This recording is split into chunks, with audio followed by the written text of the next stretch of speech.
Bentley Continental GT Convertible Review. What is it?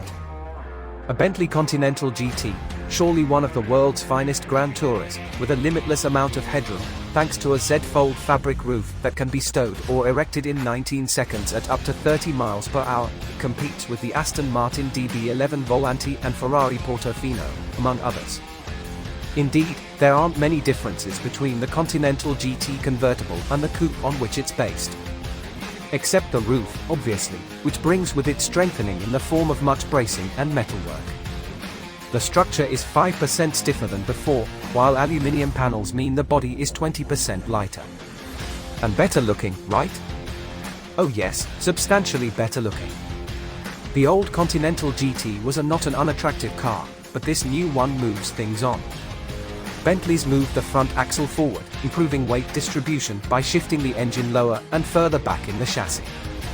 This means the front overhang can be much shorter, which together with the longer rear overhang gives the GT a much more aesthetically pleasing profile than the car it replaces. Any progress under the bonnet?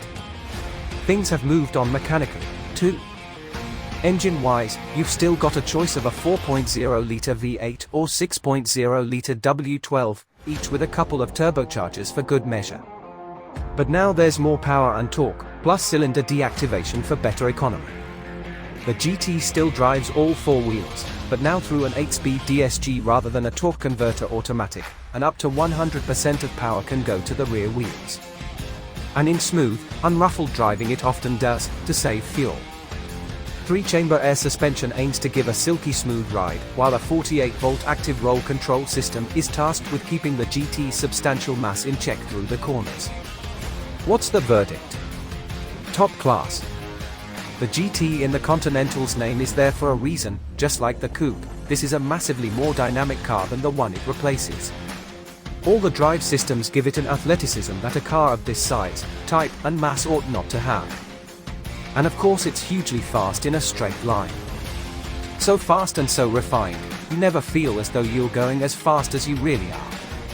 It's a license loser, that's for sure, with an uncanny ability to carry speed cross-country without getting all out of shape. Good convertible too, while it's plainly not as stiff as the coupe. The soft-top GT doesn't shudder or shake like big, luxury convertibles of even just a generation ago, while with all the wind brakes in place there's virtually no turbulence in the cabin. Which will please potential customers no end. A deeply satisfying car in which to cover lots and lots of miles, and we suspect own. At a price